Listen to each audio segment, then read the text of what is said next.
Gagawin na natin yung mga short ni Madam. Iba-ibang kulay to, mga suki ko. Violet. Ganda lang kulay. Pag chalis ang tela nito, malukutin lang. Kaya kapag ka po ginagamit nyo po, lagi nyo pong paplansyahin bago nyo isusuot. Kasi nga, malukutin. Kaya dapat, plansyahin nyo. Pero, maganda ito ngayon summer. Dito sa sa Pilipinas kasi, mainit talaga ang panahon dito sa atin. Kaya maganda po ito pag summer kasi pag malamig siya sa katawan.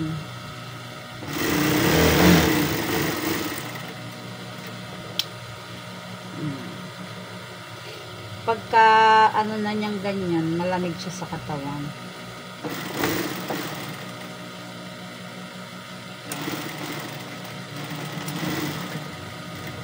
Ay, nako.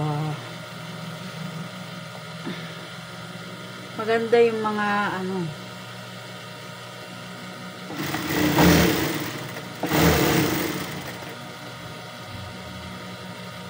kaso, malukutin po ito. Hindi siya maganda sa sa blouse. Konting lang, lukot na siya. Konting kibot mo lang. Konting kibot, lukot. Oh, iba namang kulay. Pero yung iba, ito lang naman, dalawa lang yung chalis na natin. Dalawa lang po yung chalis na tela natin.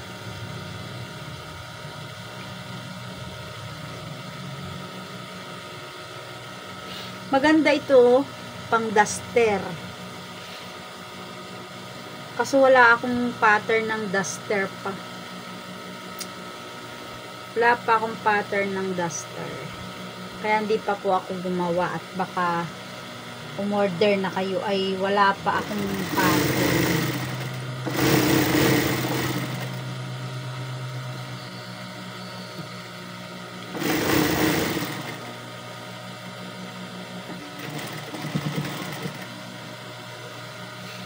Ganda ng kulay niya.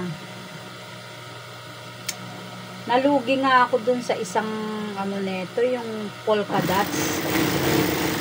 Alam niyo ba yung polka dots? Gumagawa kasi ako ng mga kids dress dati. Mga pambata. Bumili ako ng isang rolyo na polka dots. Alam niyo ba? Nangungupas. Ito pinakamagandang magandang tela. Korea cotton ang tawag dito. Sobrang ganda talaga nito. Kahit na sobrang matagal na, hindi talaga siya kupasin. Unless lang ibabad mo siya sa direktang sabon o kaya pinapatakan mo ng sabon, ganun. Wag. Ang ganda-ganda ng tela nito. Maganda rin yung presyo, Ang shirt ko na ganito, yung dalawa kasing size to, 'di ba? Yung above the knee, tapos below the knee. Ay, below the knee. Knee high, sorry. Yung knee high natin, 145. Yung above the knee natin, 135. Oh, 'di ba? Ang ganda ng tela nito. Sobrang ganda. Sabi nga ni Mami Finds, kaya daw pala mahal yung presyo. Kasi maganda daw, sabi niya. Mananahi din kasi yon si Mami Finds. Mananahi po yun. Sa akin po siya nabili ng mga tela. Ito yung mga magandang gawing duster. Mga pang office, ganyan. Kaso hindi ko na po kaya, kaya hindi ko na po ito pa, ang ganda. Korea cotton ang tawag. O kaya ay Muslim cut. Muslim dress. Pwede siya sa Muslim dress. Ito yung mga ginagawa nilang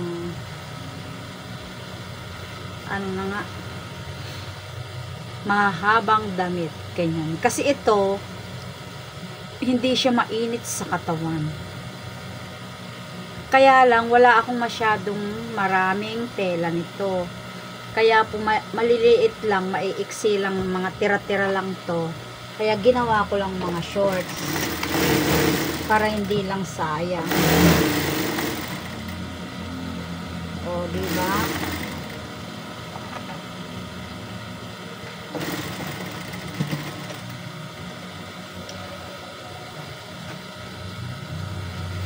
Halika rito.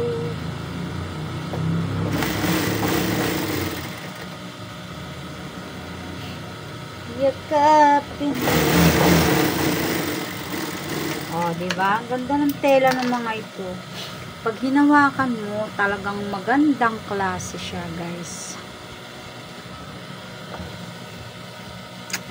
Kasama na rin ito na naman yung isa nating design. Yung pinakita ko sa inyo na mga tela ito, kasama ito doon.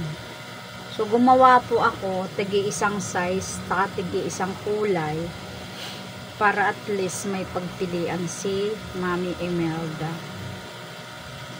If in case, di makikita nyo rin. Kaso lang, iba po talaga ang presyo nito. Kasi kinompute ko, hindi kasya sa mababa. Siyempre, 150 na po yung per yarda nito. Tapos, tinahi natin. Kaya yung ano po nito, yung above the knee is 135. Tapos, knee high is 145.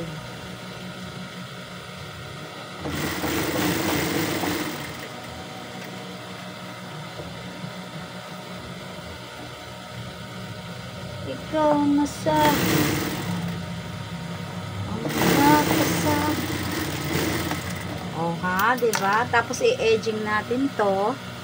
And then next, last na tong kulay. Ito. Etong kulay na to, wala na po itong mahahaba. Ito lang, dalawang size lang ito, isang above the knee, isang knee high. So, dalawang size lang ang kaya niya.